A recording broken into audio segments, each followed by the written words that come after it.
Hello viewers, welcome to another episode of ICSE Foundation Mathematics Class 10 by R.S. Agrawal, publications Goel Brothers, and we are going to start with new chapter, that is probability, with episode 4.1.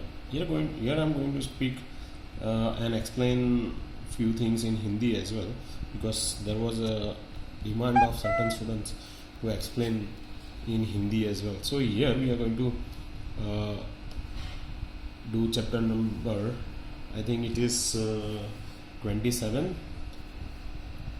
probability, chapter probability, episode 4.1. probability का मतलब क्या? probability का मतलब होता है chances. As for example, आज बारिश गिरेगी कि नहीं, ये तो समर सीजन चल रहा है, बारिश गिरेगी कि नहीं, तो बारिश नहीं गिरेगी, ये समर सीजन है, तो या तो हमारे पास दो आउटकम होते हैं, या तो हाँ या तो ना. अगर ना है then it is considered to be zero, और अगर हाँ है then it is considered to be 1. So probability is basically nothing but the numerical measures of the degree of certainty of the occurrence of an event. यानी कि वो event occur हो रहा है, उसका हम उसको नंबर्स में डिफाइन कर रहे हैं, तो उसे कहते हैं प्रोबेबिलिटी. मान लो कि भाई मेरे पास एक डाइस है और वो डाइस उसके पास 6 अंक है, यानी कि 1 2 3 4 5 6 ऑन द 6 फेजेस. तो suppose if I roll the dice and if I get 2, that means what is the occurrence of the event. एक ही बार हुआ और वो एक ही बार नंबर आया 2, यानी कि टोटल कितने फेजेस है 6. उसके ऊपर यूनिट्स कितने लिखे थे 6, यानी कि 6 यूनिट्स में से मुझे एक बार क्या मिला, एक बार मुझे मिला 2, यानी कि उसकी जो प्रोबेबिलिटी है वो एक ही बार आती है. एक बार आएगा, 2 एक बार आएगा, 3 एक बार आएगा, 4 एक बार आएगा, 5 एक बार आएगा, 6 एक बार आएगा, 7 नहीं आ सकता. क्यों? क्योंकि वो डाइस के ऊपर 7 अंक ही नहीं है. The number 7 is not embedded on the 6 facet dice. Hence we can say that the chances of occurring 2 is only one time out of how many events? Out of 6 events. यानी कि 6 बार वो event आएगी, 1 2 3 4 5 6. So now before we go into the chapter, you should know certain terms. As for example, what is the meaning of experiment? An experiment is an operation which can produce some well defined outcomes.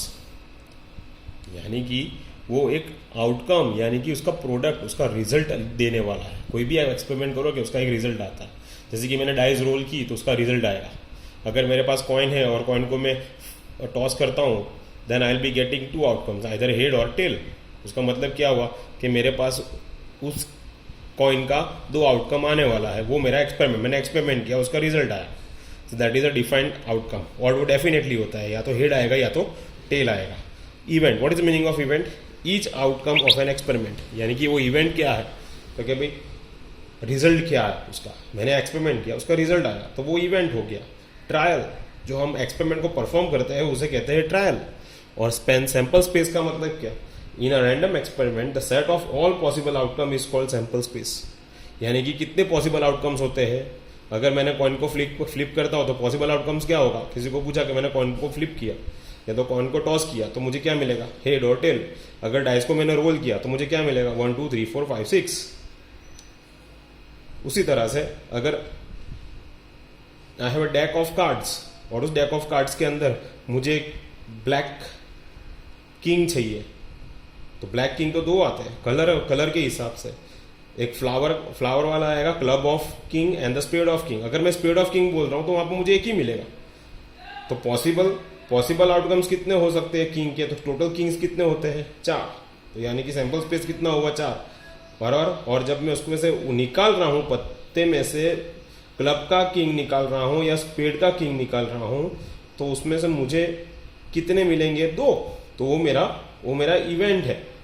लेकिन sample space कितना है? तो कितने Kings होते हैं? 4. Total कितने में से? तो क्या 52 कार्ड में से. समझ में आया? तो इस तरह से इवेंट्स का मतलब क्या? द कलेक्शन ऑफ सम और outcomes in an experiment is called an event. यानी कि इवेंट वो एक सैंपल स्पेस का एक भाग होता है, या तो वो सैंपल स्पेस खुद हो सकता है, So therefore event is a subset of S, or you can say event is equal to S. Therefore I can say event is subset equal to sample space. तो probability of का formula क्या लिखेंगे? तो क्या event probability of that event occur is equal to number of events upon number of sample space. यानी कि as for example मुझे head चाहिए, तो हेड एक ही इवेंट है, तो मैं लिखूंगा P E is equal to N E upon N S, और बाद में आएगा P bracket H is equal to event कितनी बार होने वाला है? एक बार, सो 1, और सैंपल स्पेस कितना आएगा? 2. So it will be what? It will be what? N E की जगह पे हम लिखेंगे 1 और एन एस की जगह पे हम लिखेंगे 2. So let me show you how.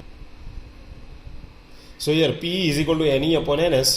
अगर मुझे हेड चाहिए, कॉइन को टॉस किया, तो then P H is equal to N E का मतलब 1, एन एस का मतलब 2 बार इवेंट होती है, हेड या tail, so 1 upon 2. So that means 50% chance, और यू कैन से 0.5. तो हमारा आंसर हमेशा किसके बीच में रहेगा? 0 से 100% में, या तो 0 से 1% में, सॉरी 0 से 1 में. I hope you understood. So हमारा आंसर किस में रहेगा? 0 से 100%, या तो फिर 0 से 1%, या तो हम फ्रैक्शन में भी लिख सकते हैं 1 upon 2. I hope you understood this episode.